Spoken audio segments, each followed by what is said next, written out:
마침내 완공되다. 우리가 하나님의 일을 하는 데 있어서 많은 어려움과 시련을 극복하면서 해내는 것이 하나님의 일입니다.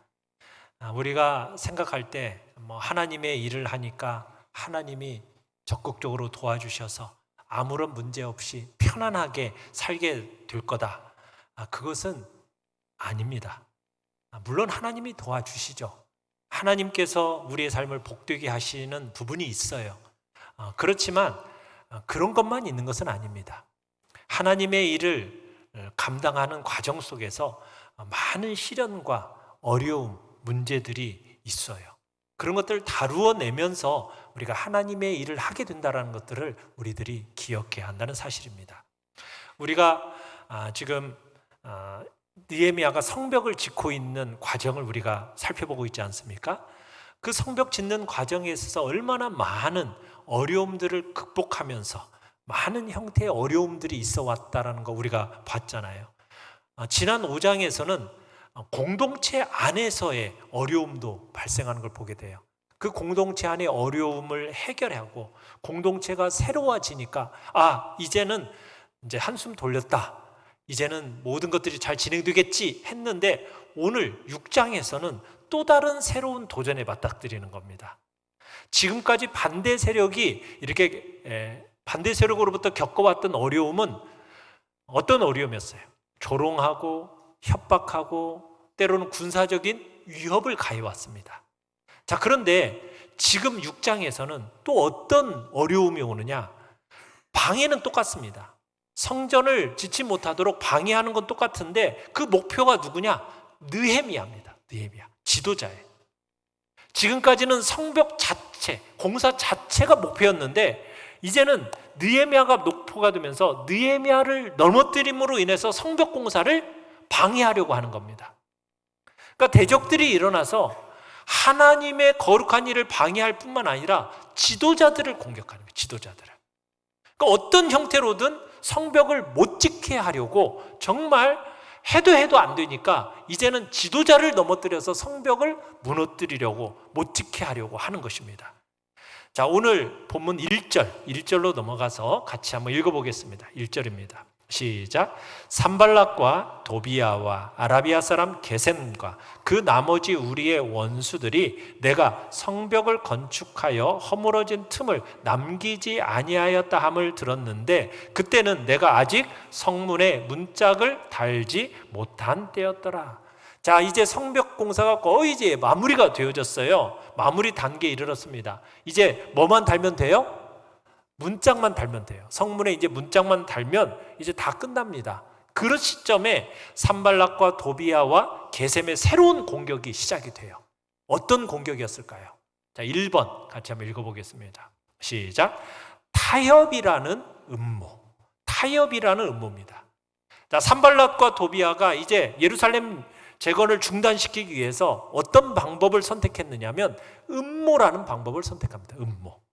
자, 2절을 같이 한번 읽어보겠습니다. 2절 시작. 산발락과 게셈이 내게 사람을 보내어 이르기를 오라 우리가 오노 평지 한 촌에서 만나자 하니 실상은 나를 해하고자 함이었더라. 자, 성이 거의 완성되어 갈 무렵에 이제 산발락과 게셈이 사람을 보내서 느헤미야에게 자, 우리 오노 평지에 있는 한 마을에서 우리 만나자 요청을 합니다. 무슨 말이냐면 평화의 제의를 하는 거예요. 평화. 이제 당신 문짝만 달면 끝나니까 느헤미야 당신이 한 일 우리가 인정해 주겠다. 자, 그러니 이제 오노 평지의 한 마을에서 우리가 만나서 자, 우리 화친하는 것이 어떻겠느냐 하면서 화친을 청하는 겁니다. 지금까지는 잘 못 지냈는데 이제부터는 우리가 잘 지내보자라는 거예요. 그러니까 만나서 좀 더 평화롭게 살 수 있는 길, 그 길이 무엇인지 우리 의논해보자. 지금 화친을 청하고 있는 겁니다. 자, 그런데 그 뒤에 감추어져 있는 실제 목적은 뭐죠? 실제 목적은 뭐예요? 2절 끝에 뭐라고 되어 있어요? 실상은 뭐다? 나를 해하고자 합니다. 해코지에서 느헤미야를 죽이려는 게 목적이었던 겁니다. 이제까지는 지금 산발락과 도비아가 비난과 조롱으로 느헤미야를 공격했어요. 그랬는데 이번에는 음모라는 방법을 지금 택한 겁니다. 진짜 의도는 뭐예요? 진짜 의도는 감춰놓고 허울 좋은 내용으로 지금 미혹하는 겁니다. 겉포장은 타협이에요. 참 어려운 싸움이지 않습니까?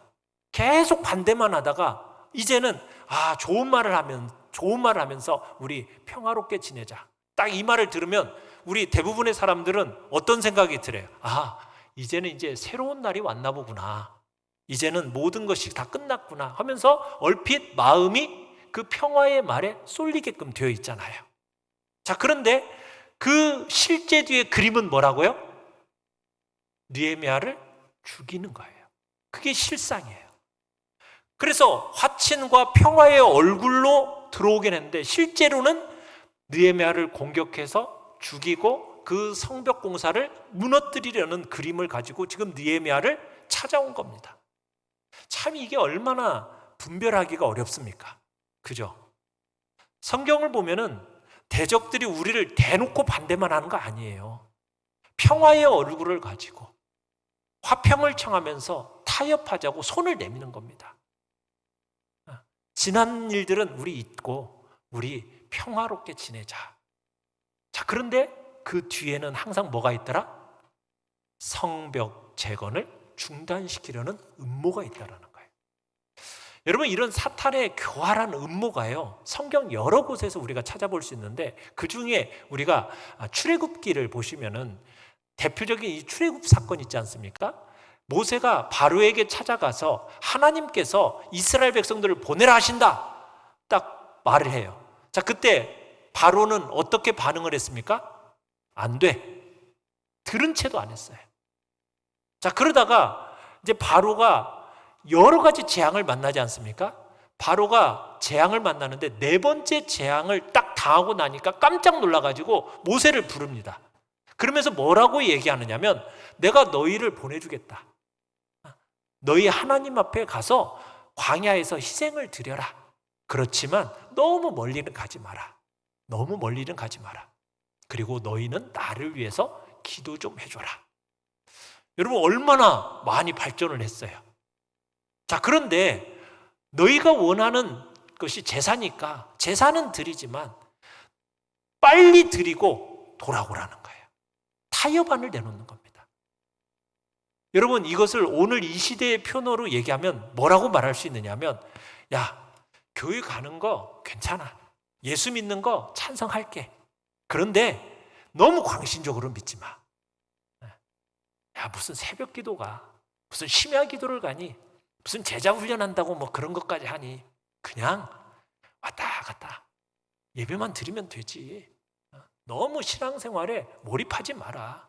그냥 신앙생활을 취미생활로 그 정도로만 하면 되지. 뭘 그렇게 그냥 열심을 가지고 해. 여러분, 물론 광신적으로 믿으라는 얘기는 아닙니다. 그러나 여러분, 우리에게 있어서 무엇이 귀합니까? 예수님보다도 귀한 것이 있나요? 여러분, 예수님보다 더 귀한 것이 없도록 우리는 믿어야 됩니다. 주님이 제일 소중하고 주님을 위해서라면 어떤 대가라도 지불할 만큼의 그것이 진정한 신앙의 모습입니다. 그게 예수님을 제대로 믿는 자의 모습이에요. 주님을 위해서라면 드리는 것에 있어도 아까워하지 않는 것, 그게 바르게 믿는 건데, 그런데 사단은 타협을 해요. 뭐예요?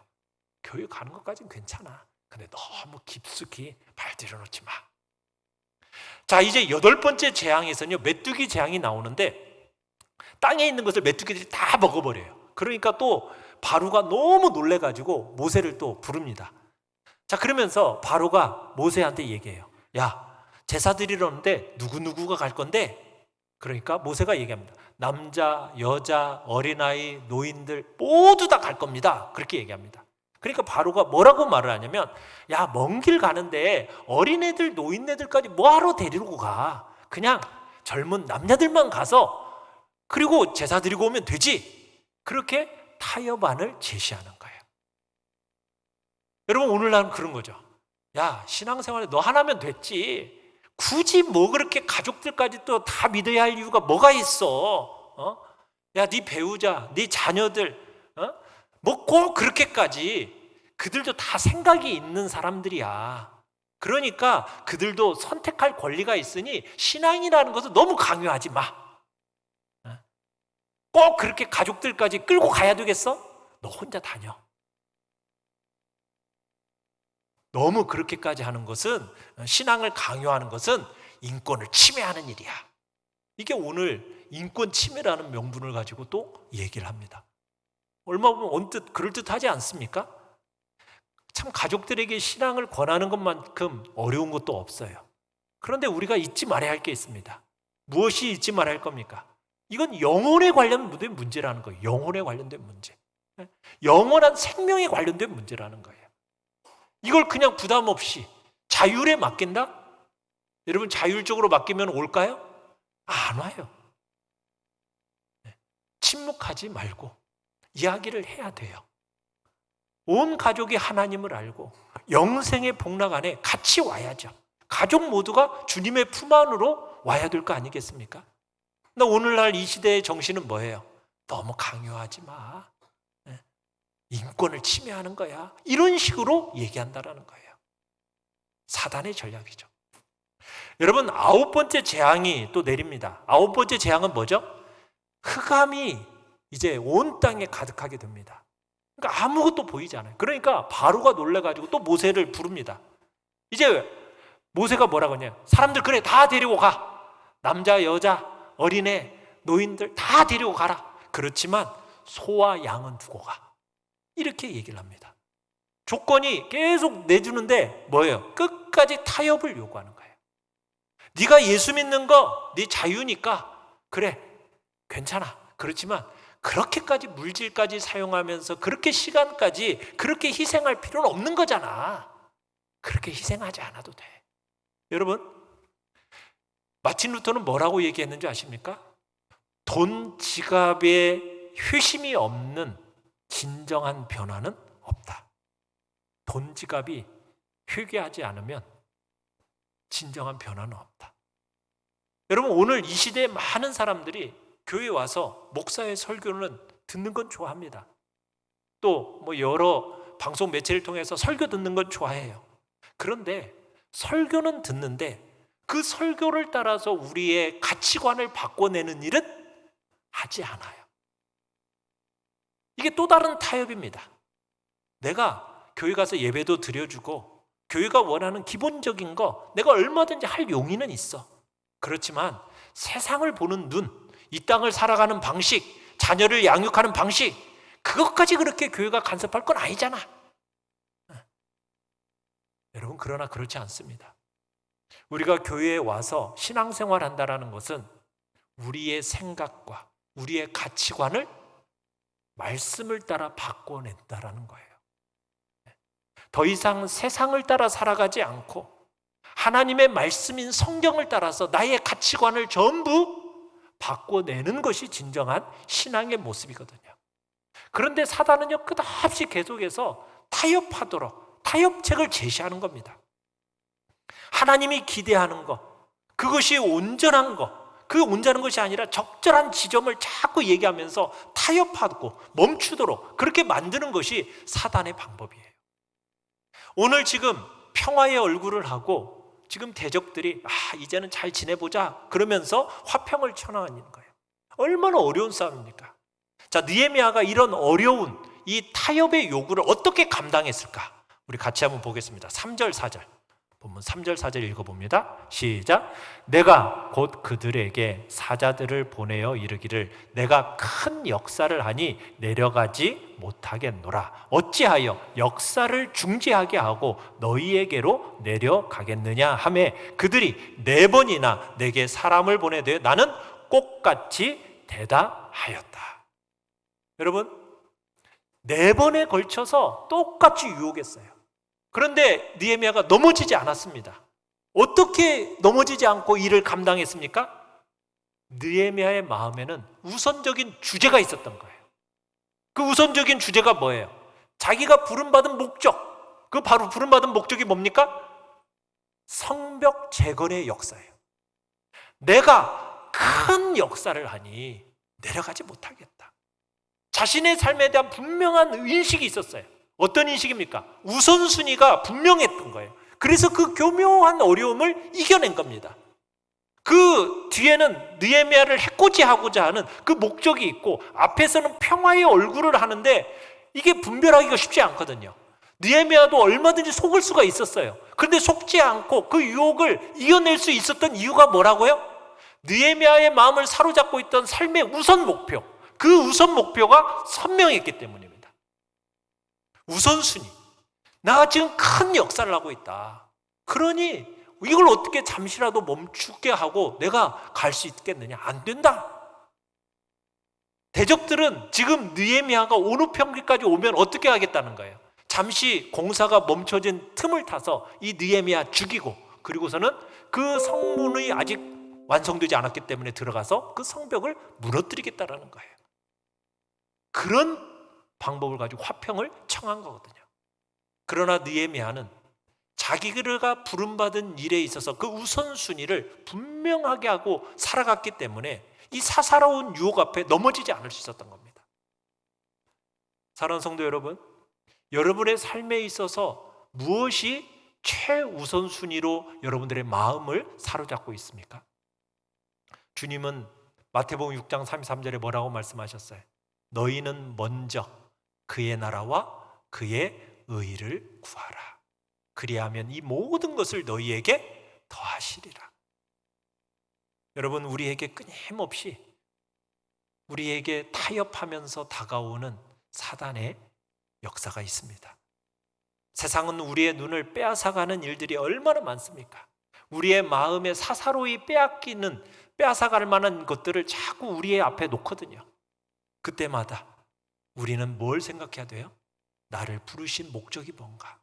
내가 이 땅을 살아가는 삶의 이유가 무엇인가? 여러분, 그것을 우선순위를 분별하면서 분명하게 해야 돼요. 우리의 주인은 참 주인이신 하나님이시다. 그러면 그 하나님이 나에게 맡기신 게 뭔가? 나를 부르신 그 삶이 무엇인가? 여러분, 그것을 알고 그 우선순위를 분별하면서 살아가는 것, 그것이 우리에게서 너무너무 중요한 거예요. 느헤미야는 자기에게 다가오는 평화의 얼굴로 찾아오는 그 타협 앞에서 넘어가지 않고 살아남을 수 있었던 이유는 우선순위를 따라 살았기 때문입니다. 그걸 잘 분별해서 4번이나 다가왔지만 단호하게 거절하면서 그것을 물리칠 수 있었던 거예요. 자, 이렇게까지 공격을 하면 이제 포기할 만도 한데, 근데 포기하지 않아요. 그 다음에는 어떤 공격을 할까요? 자, 2번 같이 한번 읽어볼까요? 시작. 중상모략과 비방. 자, 4번이나 걸쳐서 간청을 했어요. 그런데도 느헤미야가 반응이 없으니까 이 산발락과 도비야와 게셈이 어떤 방법을 썼다고요? 중상모략과 비방이라는 방법을 씁니다. 자, 5절을 같이 한번 읽어보겠습니다. 5절. 시작. 산발랏이 5번째는 그 종자의 손에 봉하지 않은 편지를 들려 내게 보냈는데, 자, 편지를 들려보냈는데 어떤 편지를 들려보냈어요? 봉하지 않은 편지를 들려보냈어요. 봉하지 않은 편지를 들려보냈다는 얘기는 뭐예요? 누구든지 읽을 수 있도록. 그죠? 무슨 얘기예요? 누구든지 읽을 수 있다는 얘기는 소문을 만들어서 중상모략하고 악성 소문을 사용해서 느헤미야를 넘어뜨리겠다라는 거예요. 그래서 지금 대적들이 봉하지 않은 그 편지를 손에 들려서 느헤미야를 넘어뜨리려고 하는 거예요. 자, 그러면 이들이 지금 퍼뜨리고 싶어하는 그 악성 소문이 뭘까요? 중상모략의 내용이 뭘까요? 우리 6절 7절을 같이 한번 읽어보겠습니다. 시작. 그 글에 이르기를 이방 중에도 소문이 있고 가스무도 말하기를 너희 유다 사람들이 모반하려 하여 성벽을 건축한다 하나니 내가 그 말과 같이 왕이 되려 하는도다. 또 내가 선지자를 세워 예루살렘에서 너를 들어 선전하기를 유다에 왕이 있다 하게 하였으니 지금 이 말이 왕에게 들릴지라. 그런즉 너는 이제 오라 함께 의논하자 하였기로. 자, 봉하지 않은 편지를 통해서 새나가기를 원했던 그 악성 소문이 뭐예요? 느헤미야, 네가 왕이 되려고 지금 이 성벽을 짓고 있다. 지금 그거예요. 그리고 이 소문이 이미 어떻게 됐대요? 이방 나라에 다 파다하게 퍼졌다라는 거예요. 거기다 가스무도 이야기한다. 이렇게 얘기하고 있어요. 여러분, 내가 본 건 아닌데 가스무도 봤대. 자기는 쏙 빠지죠. 그리고 누구를 들려요? 누군가 다른 사람의 이름을 들먹이면서 누구가 그러더라. 정말 나쁜 계략이죠. 가스무도 그렇게 했다더라. 야, 그리고 네가 왕이 되겠다. 그 선지자들이 지금 다니면서 이스라엘의 왕이 된다고 하는데 이 일이 조만간 누구에게 들릴 거라고요? 바사제국의 왕에게도 들릴 거다.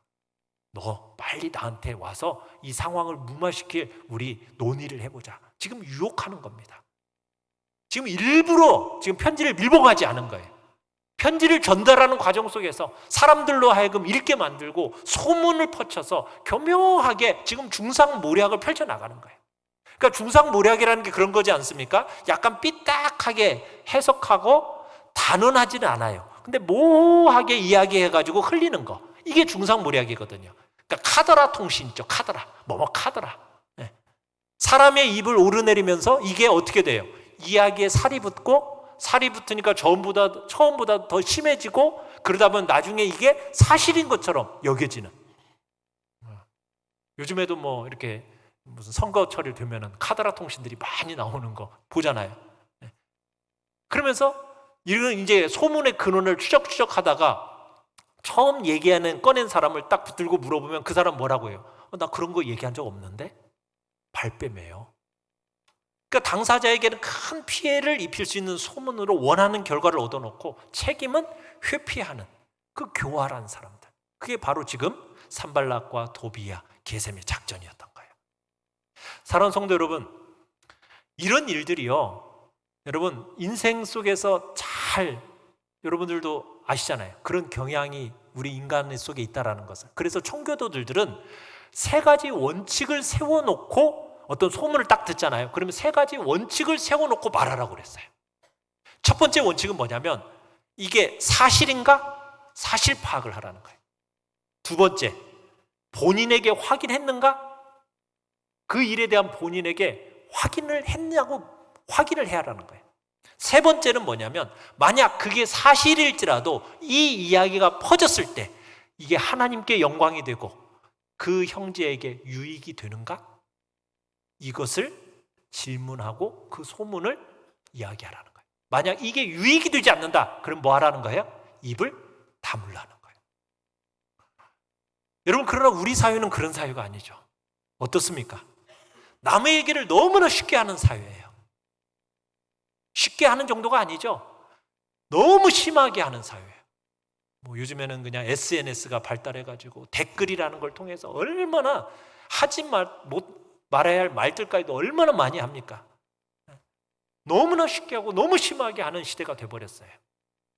여러분, 지도자들을 보호하지 않습니다. 지도자들이 너무 무자비하게 난도질 당하는 사회가 오늘 이 시대의 사회예요.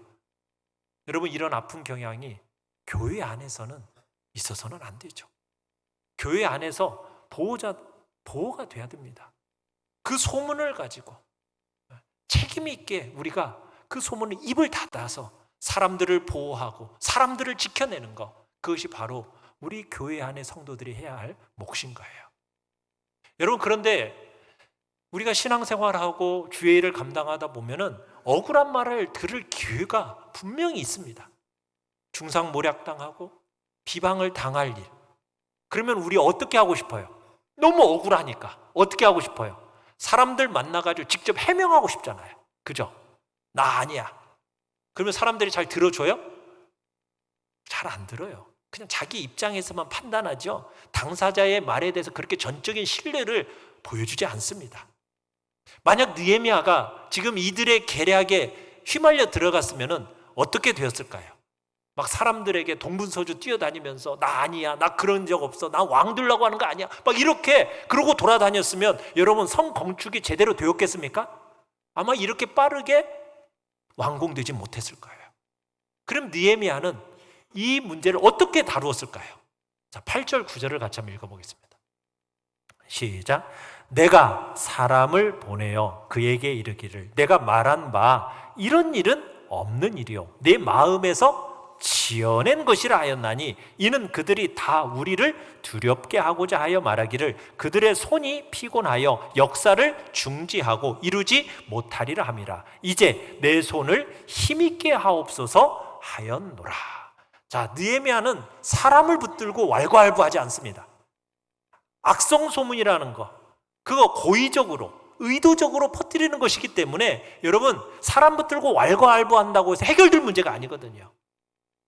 왈가왈부하잖아요. 그러면 오히려 내 영혼만 소진이 되고 오히려 내 영혼이 다치고 내가 고통받게 되는 거예요. 그래서 어떻게 해야 해요? 분명하게 입장 표명을 해야 돼요. 정확하게 입장 표명이 뭐라고? 당신이 말한 거 사실 아니다. 당신들이 마음대로 생각하고 꾸며낸 것이다. 그 입장 표명은 정확하게 합니다. 자, 그 다음에는 어떻게 해요? 그 다음에는 하나님 앞에 가서 마음을 쏟아내는 거예요. 하나님 앞에 기도하는 거예요. 부르짖는 거예요. 대적의 목적이 뭐예요? 성벽을 허무는 거예요. 그러니까 뭐예요? 하나님, 우리의 손을 견고하게 하사 성벽 짓는 일에 담력과 용기를 잃지 않게 해주십시오 하면서 하나님께 마음을 쏟아내면서 하나님께 부르짖는 겁니다. 이게 느헤미야의 방법이에요. 여러분, 사람을 붙들고 사람과 씨름하고 사람이 무마해 줄 것, 여러분 이런 사람 말을 들으면요 어떻게 됩니까? 여러분, 그건요 불에 기름을 끼얹는 격이 돼버려요. 악성 소문은요 중상모략, 비방이라는 것은 그런 방식으로 다뤄지지 않거든요. 자기가 아닌 것은 아니다라고 정확하게 입장 표명은 하고 그런 다음에 뭐 하라는 거예요? 하나님 앞에 나아가서 우리의 마음을 쏟아내라는 거예요. 그리고는 그냥 당하는 겁니다. 기다리는 거예요. 뭘 기다리는 겁니까? 하나님께서 이 모든 일들을 선하게 그 모든 일들을 판단하시고 이끌어 주실 것이다. 여러분들이 그 당하는 그 시간과 당함에 있어서의 그 사건들은 하나님 앞에 가면 그것이 여러분들에게 면류관이 되고 그것이 훈장이 되고 계급장이 됩니다. 그렇기 때문에 하나님의 일을 함에 있어서 좋은 말 듣지 않을 수 있어요. 나쁜 말 들을 수 있어요. 그런 것에 대해서 시시비비를 가리지 말라는 거예요. 그냥 바르고 선하신 재판관이신 그 하나님, 그분이 우리의 삶을 틀림없이 바르게 재판해 줄 것을 신뢰하면서 그 마음을 하나님 앞에 쏟아놓으라는 거예요. 그리고 감당하면서 지나가라는 거예요. 사람들의 말이라는 것이 참 아픕니다. 우리의 영혼을 얼마나 찌릅니까? 심령을 상하게 만듭니다. 참 쉽지 않은 이야기입니다. 그러나 우리는 느헤미야와 같은 방식으로 다루어내십시오. 그것이 지혜로운 방법이라는 거예요. 자, 그런데 여기에서 끝났을까요? 여기서 끝나지 않아요. 더 큰 아픔이 기다리고 있어요. 그게 뭘까? 3번입니다. 3번. 시작. 거짓 협박. 자, 이번에는 어떤 거짓 협박이냐? 종교적인 옷을 입은 협박입니다. 종교적인 옷을 입은 거짓 협박이에요. 산발락과 도비아가요 선지자에게 거짓 예언을 하게 하는 거예요. 우리 한번 10절을 읽어볼까요? 10절. 시작. 이후에 무에다벨의 손자 들라야의 아들 스마야가 두문 분출하기로 내가 그 집에 가니 그가 이르기를 그들이 너를 죽이리니 우리가 하나님의 집으로 가서 요소 안에 머물고 그 문을 닫자. 그들이 반드시 밤에 와서 너를 죽이리라 하기로. 자, 스마야라는 이 선지자가 두문 분출하는 거예요. 그래서 느헤미야가 찾아갔어요. 그래서 왜 그러느냐? 그랬더니 스마야가 뭐라고 얘기해요? 내가 하나님 앞에 기도하는 중에 들었다. 오늘 밤에 이 대적들이 너를 죽이려고 한다고 하니까 우리 빨리 집에서 도망쳐서 성전 위소 안으로 들어가자. 거기 들어가서 우리 오늘 밤 같이 기도하고 하나님 앞에 한번 부르짖어 보면서 우리 안전을 도모하자. 이렇게 얘기하는 거예요. 그래야 성벽 짓는 것을 계속 진행할 거 아니겠느냐. 이게 지금 선지자 스마야가 하는 말이에요. 얼마나 그럴듯한 말입니까? 선지자가 이런 말을 하니 얼마나 혹해요. 그리고 정말 그 대적들이 느헤미야를 죽일 가능성이 충분히 있었거든요.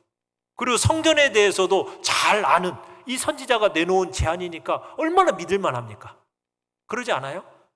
그런데 이 스마야라는 선지자는 뭐한 사람이라고 했어요? 돈 받고 변절한 사람이었어요. 뇌물 받고 변절한 사람이었어요. 우리 13절 읽어볼까요? 13절 시작. 그들이 뇌물을 준 까닭은 나를 두렵게 하고 이렇게 함으로 범죄하게 하고 악한 말을 지어 나를 비방하게 하려 함이라. 자, 스마야에게 뇌물을 주어서 성전 외소에 들어가게 하려고 한 것은 뭐한 까닭이라고요? 범죄하게 해서, 느헤미야라고는 범죄하게 해서 비방받게 하려고. 왜냐하면 원래 성전이라는 곳은 함부로 아무나 들어갈 수 있는 공간이 아니거든요. 제사장만 들어갈 수 있는 공간이에요. 그 제사장밖에 못 들어가는 그 공간에 지금 느헤미야의 마음에 막 두려움을 일으켜서 성전 외소에 들어가게 만드는 거예요. 그러면은 성전 외소에 들어가면은 느헤미야가 뭘 짓는 겁니까? 율법을 어긴 자로 비방당하는 일이 벌어지는 거예요. 그 근거를 제공하게 된다고요. 그러면은 느헤미야의 지도력에 있어서 치명적인 손상을 받게 되거든요. 그러니까 느헤미야를 공격하기 위한 하나의 전법으로서 스마야가 이런 일을 한 거였어요. 그런데 지금 누구를 사용하고 있는지를 한번 잘 보십시오. 원수 마귀가 하나님의 사람 느헤미야를 넘어뜨리기 위해서 누구를 사용하고 있어요? 선지자 스마야를 사용하고 있다는 거예요. 이게 하나님을 섬기는 데서 참 어려운 일 중에 하나예요. 우리가 이걸 잊어서는 안 돼요. 여러분, 사람은요 믿을 대상이 아닙니다. 사람이라는 존재는 완전한 존재가 아니에요.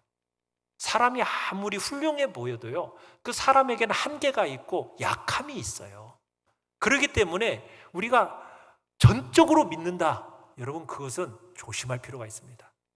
전적으로 믿었다가 실망하게 되고 낙심하게 되고 좌절하는 일이 반드시 생겨요. 마귀가 제일 좋아하는 전법이에요. 여러분들이 믿었던 사람에게 여러분 상처받으면은 여러분들의 신앙이 어때요? 야, 내가 그 권사님을 믿었는데, 그 장로님을 믿었는데, 목사님을 믿었는데 이게 거짓이라는 것이 드러나면 여러분의 신앙이 어떻게 됩니까? 더 이상 신앙생활 하고 싶지 않겠죠. 신앙이 형식적이 되어져요. 냉소에 빠져요. 좌절하게 돼요. 우리 신앙이 급속도로 차가워지게 되는 거예요. 아니, 돈 받아먹고 속여? 이럴 경우에 느헤미야는 어떤 마음이 들었겠어요?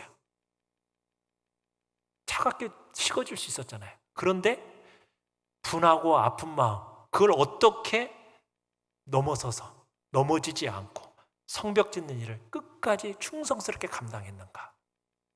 아까 우리가 15절로 16절을 읽었는데 다시 한번 읽어볼까요?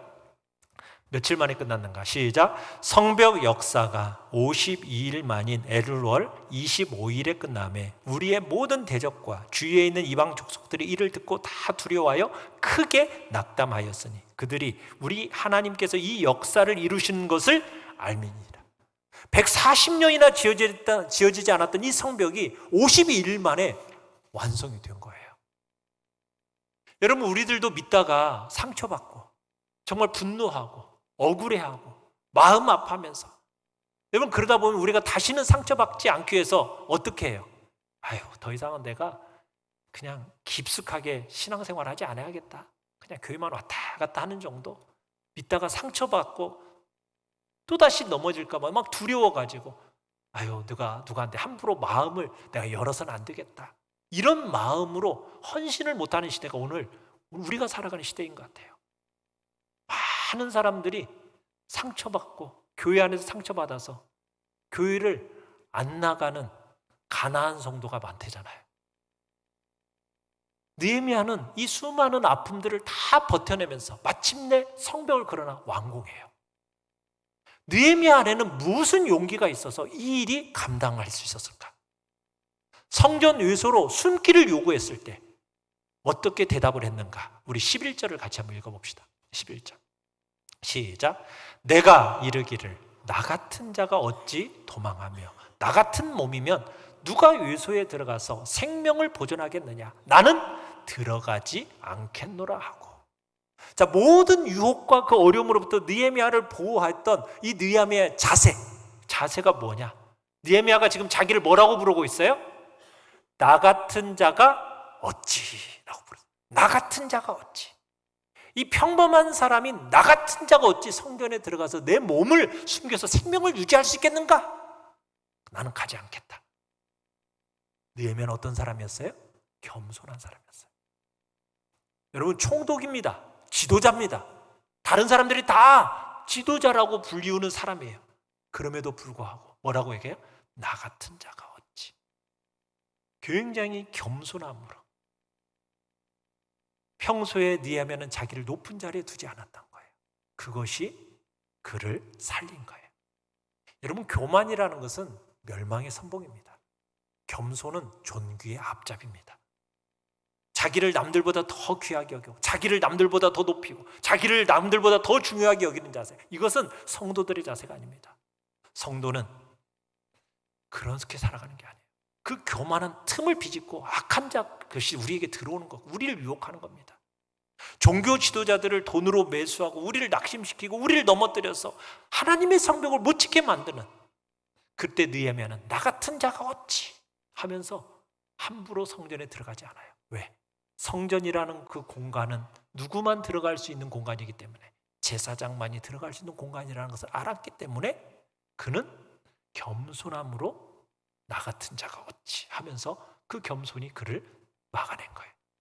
또 하나는 뭐냐면, 스마야가 내가 기도해 보니까 야, 오늘 밤에 나쁜 것들이 너를 죽이려고 한다. 자, 그러니 그 계시를 하나님이 나한테 보여주셨다. 그러니까 우리 빨리 성전으로 들어가자. 선지자의 영적 권위를 이용하는 거죠.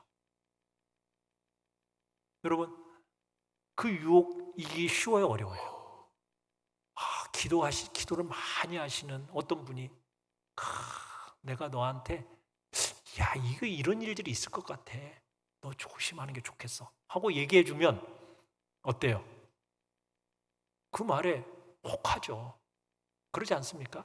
영적 권위를 가지고 얘기하면 그게 쉽지가 않아요. 근데 어떻게 느헤미야는 이걸 분별해냈습니까?